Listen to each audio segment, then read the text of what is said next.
2 Chroniques, chapitre 16.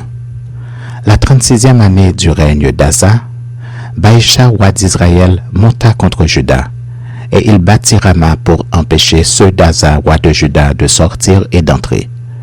Asa sortit de l'argent et de l'or des trésors de la maison de l'Éternel et de la maison du roi, et il envoya des messagers vers Ben-Hadad, roi de Syrie, qui habitait à Damas. Il lui fit dire qu'il y ait une alliance entre moi et toi, comme il y en eut une entre mon père et ton père.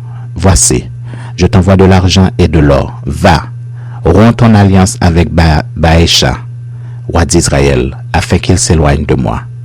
Ben-Hadad écouta le roi Asa. Il envoya les chefs de son armée contre les villes d'Israël, et ils frappèrent Ijon, Dan, Abel-Maïm et tous les magasins des villes de Nephtali. Lorsque Baïcha l'apprit, il cessa de bâtir Rama et interrompit ses travaux. Le roi Asa occupa tout Juda à emporter les pierres et le bois que Baïcha employait à la construction de Rama, et il s'en servit pour bâtir Geba et Mitzpah. Dans ce temps-là, Anani le voyant alla auprès d'Asa, roi de Juda, et lui dit: parce que tu t'es appuyé sur le roi de Syrie, et que tu ne t'es pas appuyé sur l'Éternel, ton Dieu, l'armée du roi de Syrie s'est échappée de tes mains. Les Éthiopiens et les Libyens ne formaient-ils pas une grande armée avec des chars et une multitude de cavaliers? Et cependant l'Éternel les a livrés entre tes mains parce que tu t'étais appuyé sur lui. Car l'Éternel étend ses regards sur toute la terre pour soutenir ceux dont le cœur est tout entier à lui.